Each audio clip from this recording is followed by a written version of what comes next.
Okay, we're going to get started, and welcome to J490, Critical Issues in Criminal Justice, Week 6. And the quarter is moving very rapidly, and we've gone up to what I call the pivotal point. You'll reach 1, 2, 3, 4, 5, takes you up to 6, and then 7, 8, 9, 10, 11. The next 5 bring you to climbing down to the bottom. So we're at the point where all assignments for week 1 through 5 need to be in. I think that's already done, but it's not a big issue here. But it's very important, and that you're basically, after this week, at the finish with the halfway point. So let's go ahead and get started and share my screen.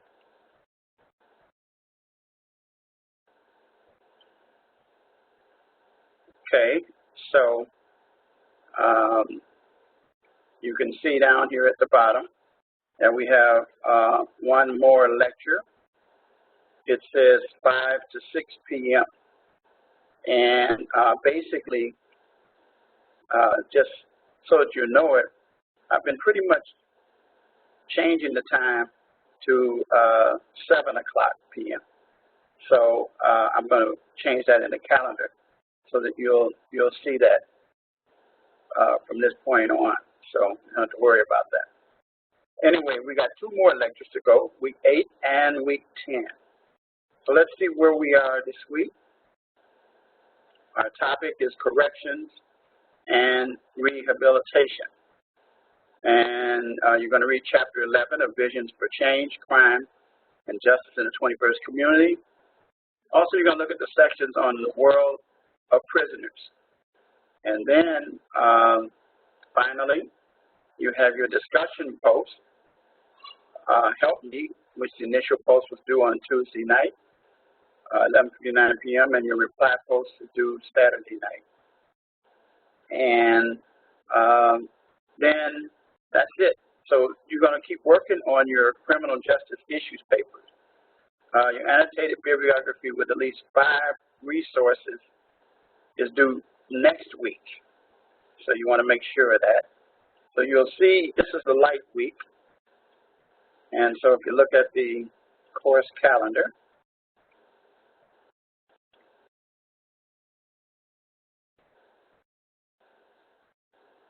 so as it populates here, here we go. Your initial post, your lab lecture, and your reply post. Notice that there's no written assignment due this week. So this Sunday. So you really should be working on getting ready for the assignment that's due on the 20th. Because next week there is no lecture, and then you're going to complete the assignments that are given to you for that particular week. So it's pretty light. Then finally, let's take a look again to confirm what I just said. All you see for written assignments is your discussion post. And those initial posts should have already been done, and then your reply post due Saturday. Then finally, let's look at the lesson content. The lesson content. Again, you see the assignments. So let's talk about the world of prisoners, the issues. So in prison, there are a lot of issues that are involved with this. The correctional center system is often looked at the last component of the criminal justice system. And the reason is because of the fact that it involves people who have been convicted and labeled criminals. Prior to that, they're not really labeled until they are convicted. But actually, it's the beginning of a new world for them. And so the correctional system that says that many offenders are forced to pay for their crimes and or seek treatment. So they're going to serve some time, possibly. They're going to be in, even if they don't serve time, they're going to still be under observation, either by parole after they've been released from prison, or there's going to be probation where they don't go to prison. And so there are a lot of things that that take place.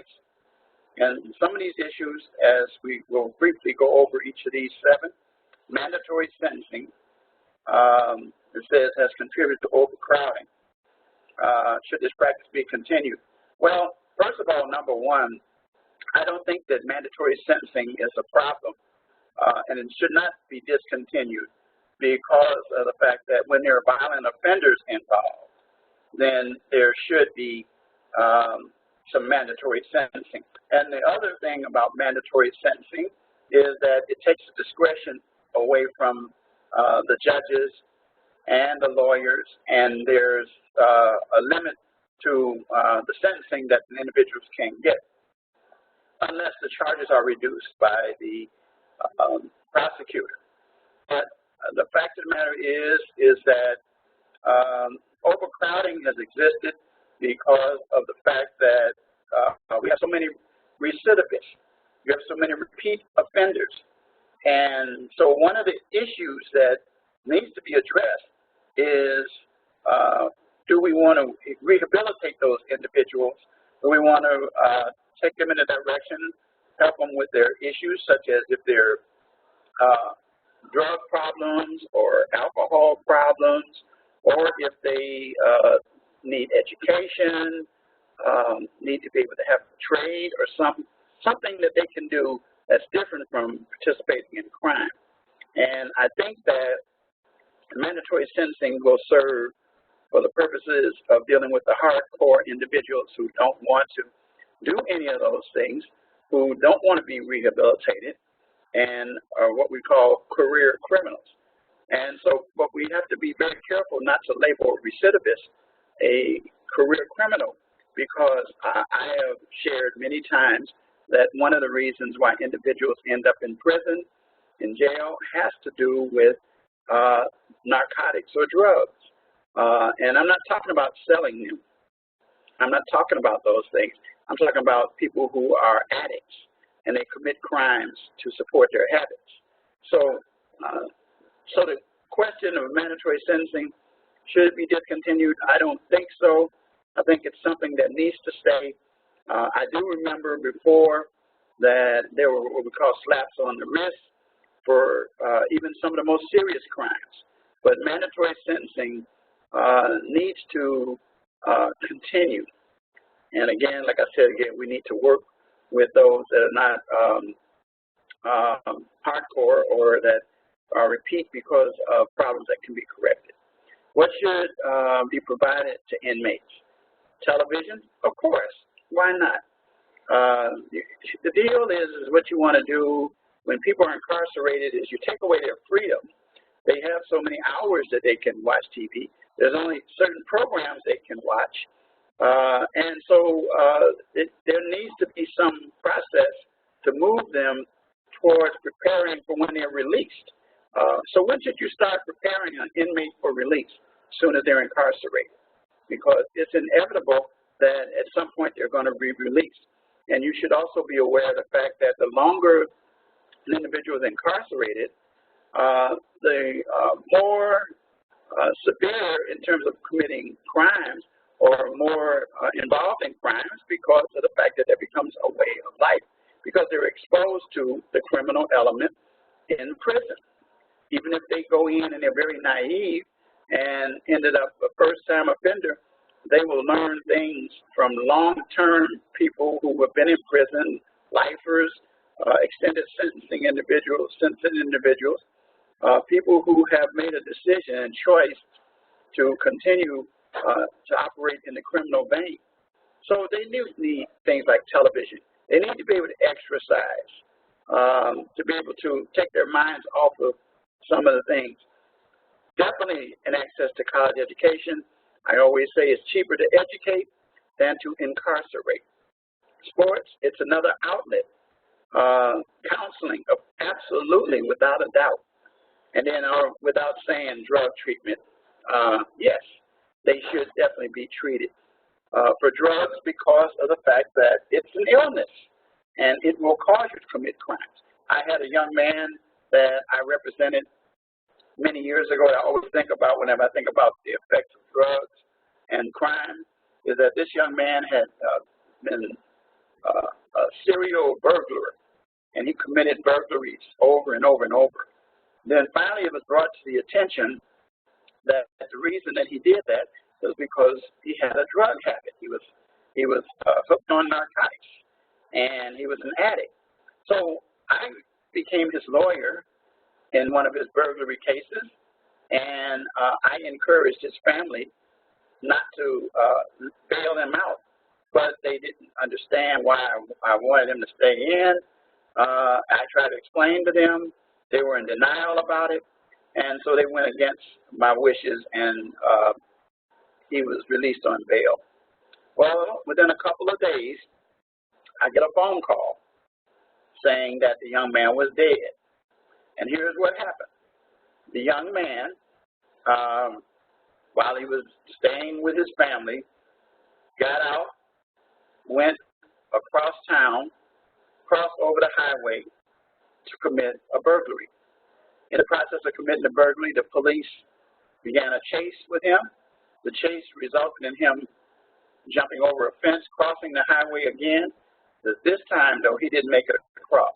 He was killed because he was hit by several vehicles that killed him instantly. And so what was the cause of his death? Not the burglary. The cause of his death was the addiction to drugs. So it is essential. Even nonviolent offenses take place because individuals are addicted to drugs, and they will do anything to get to what they need because their body is craving for this drug. It's got to have it.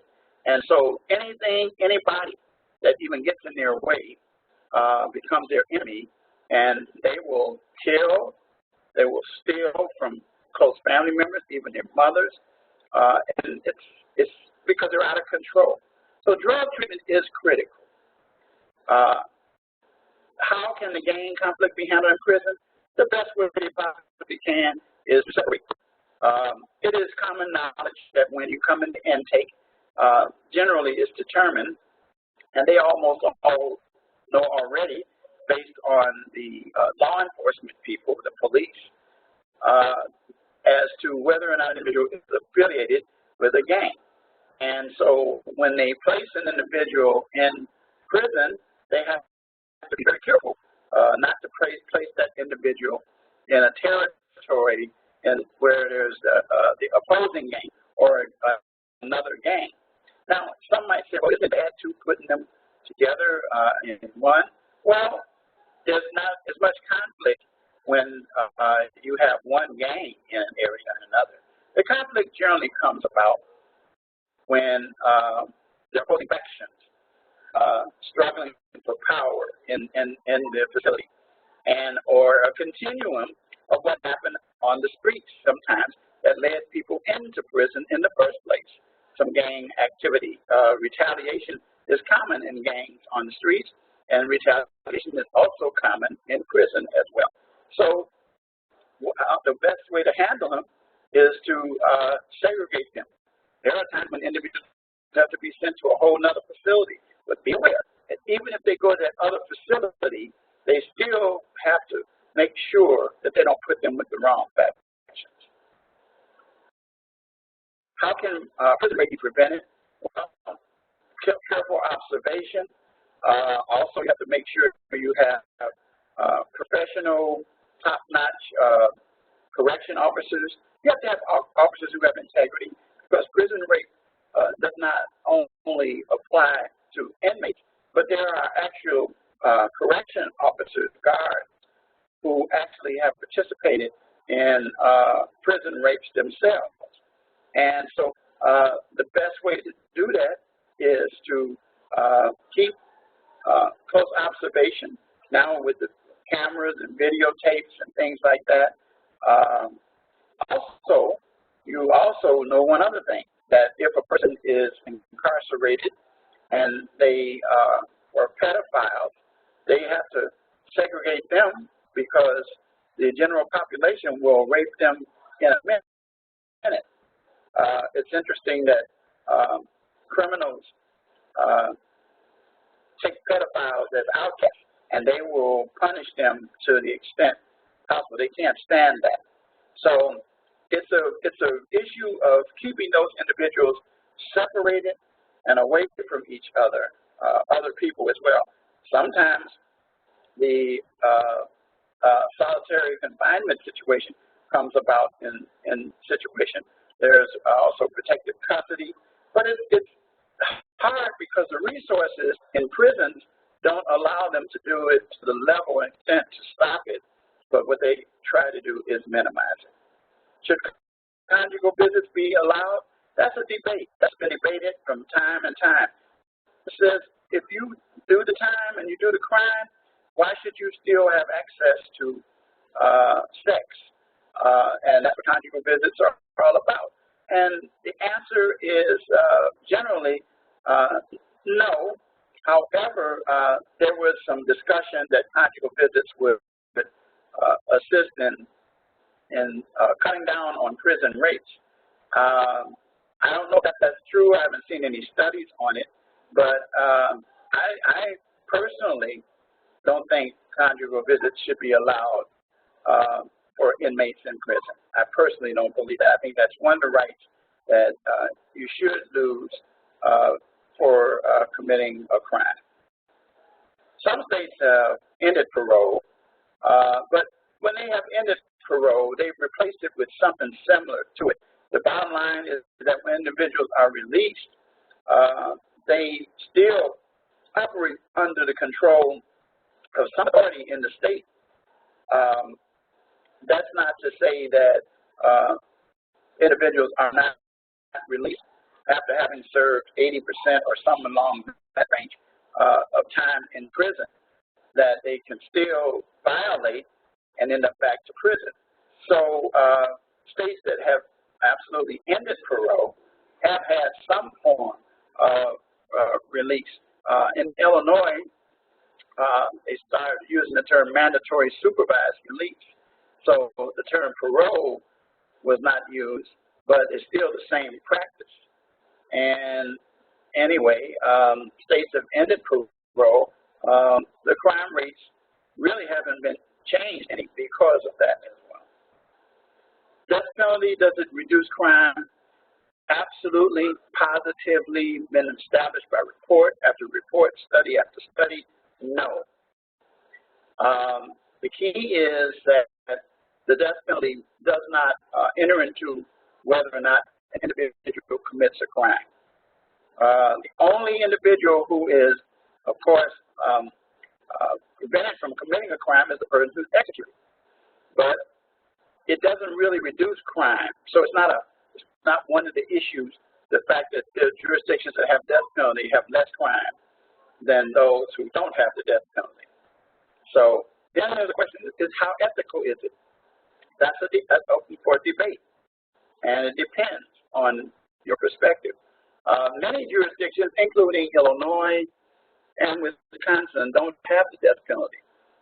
Wisconsin, I don't recall ever having it, but I do know Illinois had it up until 2000 and I believe 13, maybe 2000, no, before that even, maybe 2012. And the death penalty was done away with. But it had nothing to do with ethics or any other reason. The reason is because it had been determined that there were many individuals on death row who later on were exonerated through DNA evidence and other types of evidence, but primarily DNA, and that those individuals could have been executed, and then they discovered that the DNA didn't match, and you can't do anything. It's irreversible. So the death penalty was done away with because the theory is that if one innocent person is executed, that's one too many. And so the death penalty has been eliminated, and that's why Illinois eliminated it. So this is open for debate still. Personally, I'm against the death penalty, even though both my parents were murdered. I am against the death penalty because I personally believe that individuals who are incarcerated for life without possibility of parole suffer longer than individuals who are put to death that takes them out of their misery. And I've seen living proof of that as well. So let's see treatment options. So what are the treatment options? There's so many options, and there's a debate between punishment and rehabilitation. I'm on the side of rehabilitation, and the reason is because I personally believe that rehabilitation is what's going to help us, because most prisoners are released, and punishment tends to not necessarily change the direction individuals go in, and oftentimes they come out worse than they were when they went in. And so it becomes counterproductive, and rather than decreasing recidivism, it increases recidivism. Yes, there's a theory called justice deserved, which means you should serve the time for the crime that you committed. That is true. But during the time that you are serving the time, you should also be turning around, heading in a new direction, preparing for the time when you're released. I said here how the public may have little confidence in the success treatment of offenders. Well, again, the point of the matter is that once the public begins to understand and recognize that those individuals are going to be released into society, it is better for them to have been reprogrammed, redirected, and using some of these treatment programs like cognitive behavioral therapy, getting into the minds of individuals to get them to understand what causes them to commit the crimes, and then giving them a solution to not commit the crimes. Group treatments, working together in groups, exchanging positions and beliefs and feelings about themselves and how and why they commit crimes. Chemical castration for sex offenders, it violates the 8th Amendment and is cruel punishment, and I don't think it would pass constitutional muster. Anger management counseling, absolutely, without a doubt, and that goes not just for prisoners, but for individuals who are not prisoners. The key thing there is to make sure that individuals are able to control their anger, because violence comes as a result of anger generally. There are faith-based programs, prison ministries.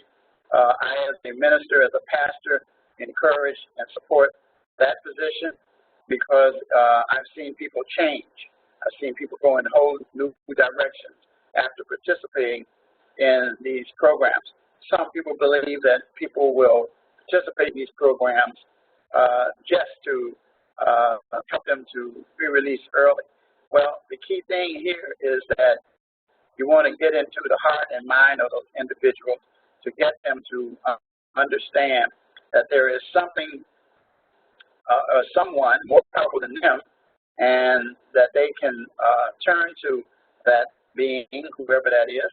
Some people call him God, some people call him other names, but the point of the matter is that it's based on the beliefs of individuals, and it begins to present positive insights. I have seen some really, really strong testimonies from individuals who were former gang members, drug dealers, and so forth. Substance abuse counseling, I've already talked about that. Very, very, very, very, very, very important, very important. Now you can take a look at some of these optional activities on the side here. It says do an internet search for the Seaview Detention Rehabilitation Center, and you'll find where hardened criminals are taught to dance rather than fight to resolve conflicts. The bottom line is that the energy is going to be used. So if you want to redirect that energy so that those individuals will be less likely to find themselves in that situation. And then there's the Anglo Laredo State Prison. No, there's an Anglo Rodeo, in which there is a rodeo, and I've seen that kind of thing take place in prison. There's been a few movies that stir crazy years ago with Richard Pryor where they had a rodeo. There's been several movies. The point of the matter is that you begin to give the prisoners some activities to have them to move in another direction. And then I'm not going to go into this, but you can look at the article about dogs and horses and how they are used and how individuals find themselves. If you read this article, by giving individuals exposure to animals and cell dogs and horses to help them to redirect their minds. Let's take a look at some of these questions here about what about rehabilitation? It says today, criminal justice is focused primarily on punishment and retribution rather than rehabilitation. One of the reasons for the focus on punishment and retribution is the commonly held belief that treatments are ineffective. But once again, everybody's not going to respond to them. But I personally believe that everyone should be given an opportunity, and you can determine pretty quickly whether a person is really interested in that. And so I've seen these offenders complete these programs, and it says correctly they don't become recidivists anymore. So let's look at some of these questions. According to social learning theory, what is the belief that individuals have control over their environment and destiny? Social learning. External, internal, self-esteem, control of expectancy. Internal. With the internal locus of control, individuals believe their behavior is guided by their decisions, their choices. External means it has to do with environment or fate for them.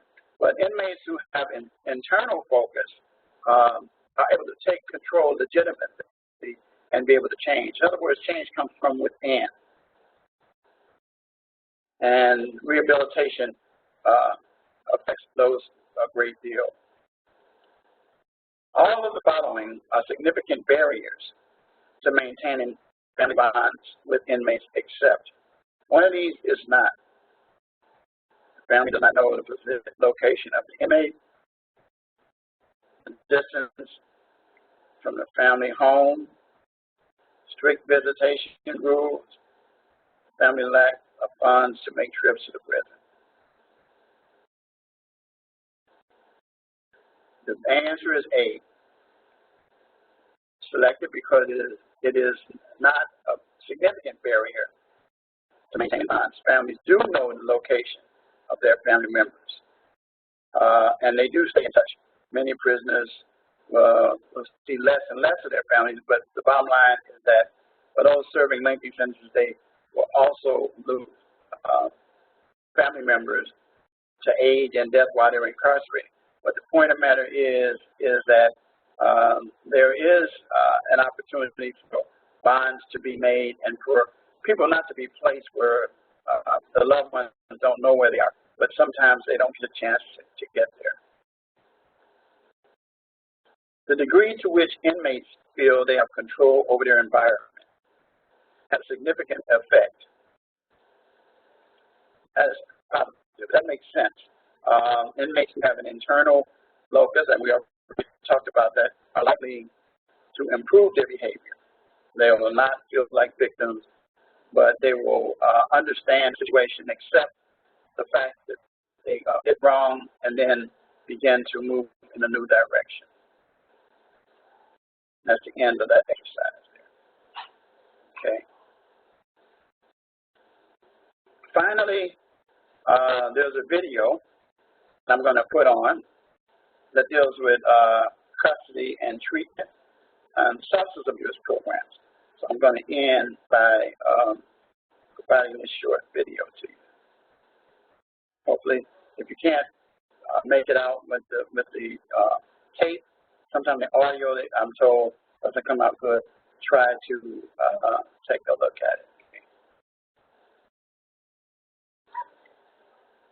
All right.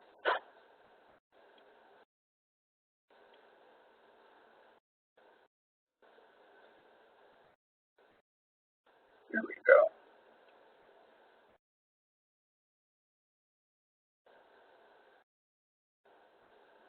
Well, Lifeline was originated in 1993. Since its inception, we've had over 2,000 graduates, and it is a three-phase program which addresses alcoholism, drug addiction, and behavior modification.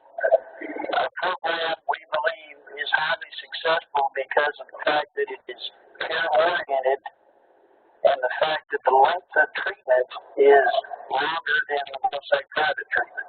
We usually have a program that lasts at a minimum, and I stress the word minimum, of 6.5 months. The other fact that it is because it is a care-oriented program, we have approximately 270 men in active treatment in this facility with a client to counselor ratio of approximately 67 to 1. We have to have something established to where that when the staff is not here, the program basically runs itself. It is a three-phase program that starts in this particular unit of orientation. They spend 38 days in orientation learning the rules and regulations of that particular program.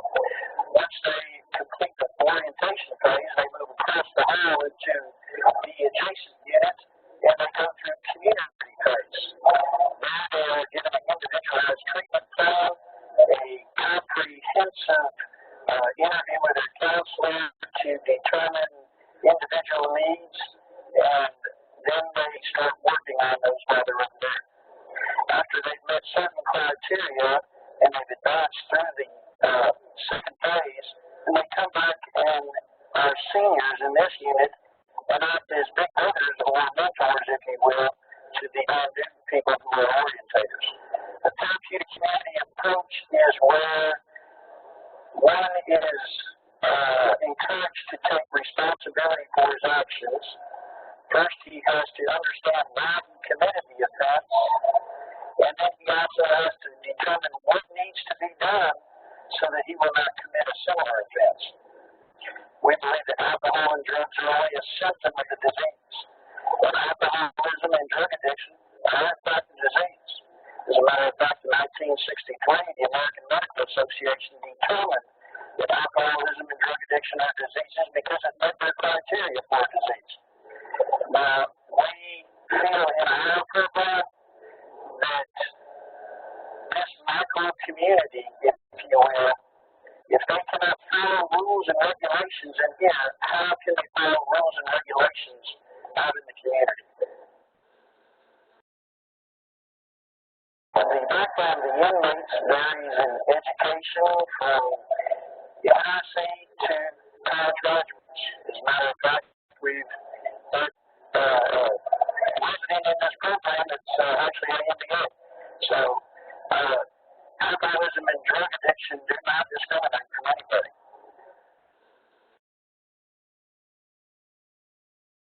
I think the keys are, first, that the individual has to recognize that he does have a problem. If he doesn't recognize there's a problem, he has nothing, absolutely nothing to work on. But probably one of the most important components of our program is not even in our facility. It is on the outside. We have an aftercare, a continuum, if you will, of care that one of the local treatment centers has been gracious enough to afford us the ability to have meetings in that facility. This way, the gentlemen have a forum upon being released where they can come back and discuss problems that they have reintegrating into society.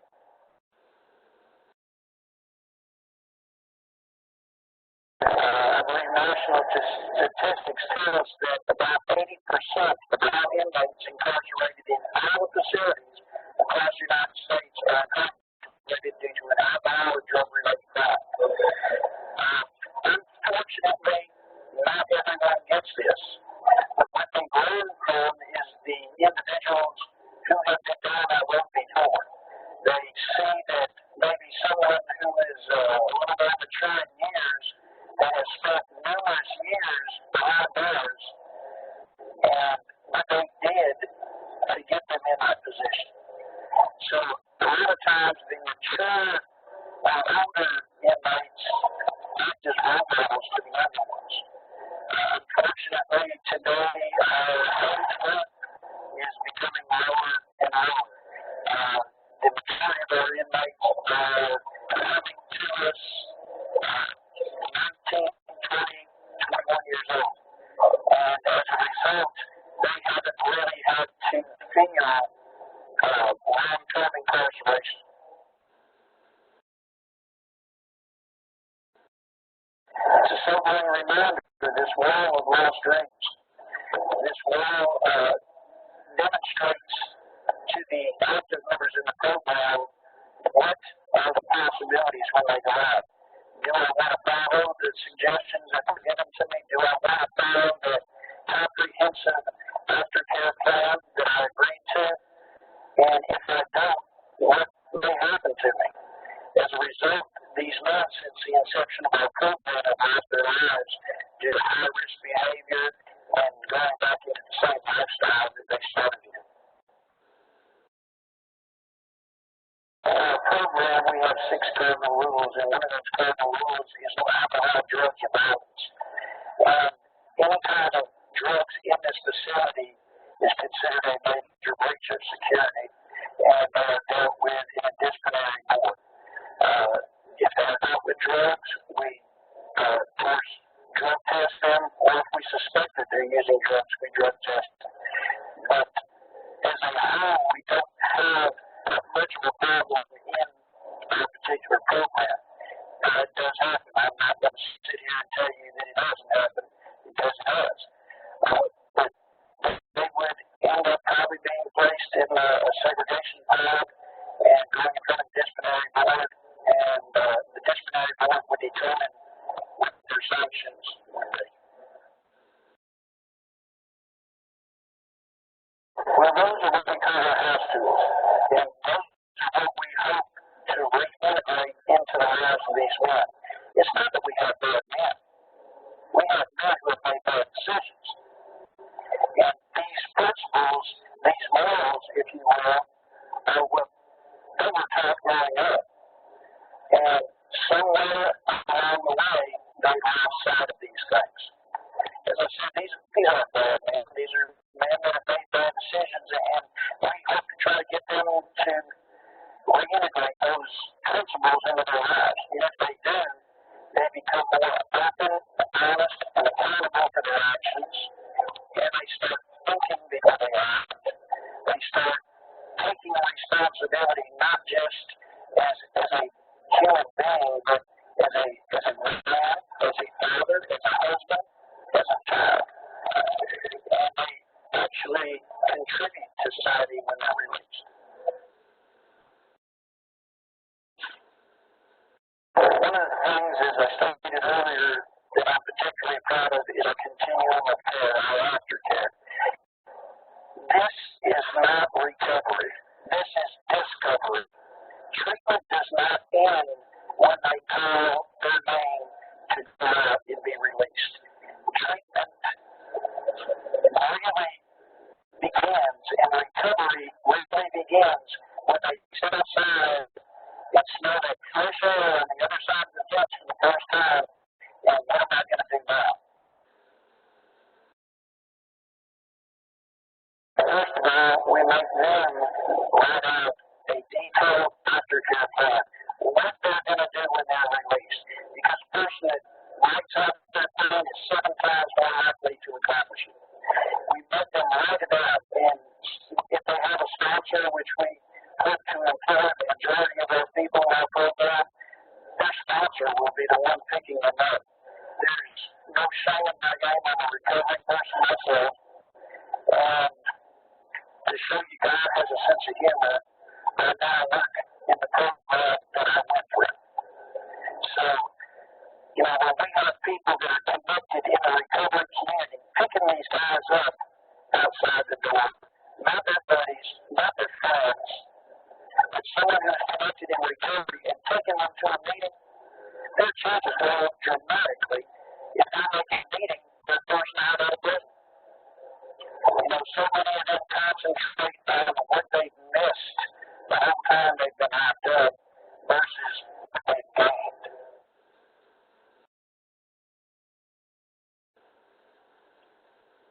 And that's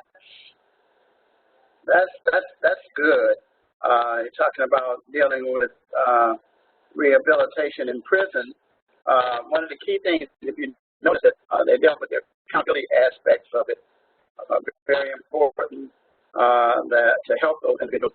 And, programs like that, I think if we had more of them, we would probably have fewer recidivists. So anyway, that's all I have for today. I'm going to adjourn this session. Our next session will be in 2 weeks from today. And I will post the new time on the as soon as I complete this. I'm going to send out this archive. Have a good evening.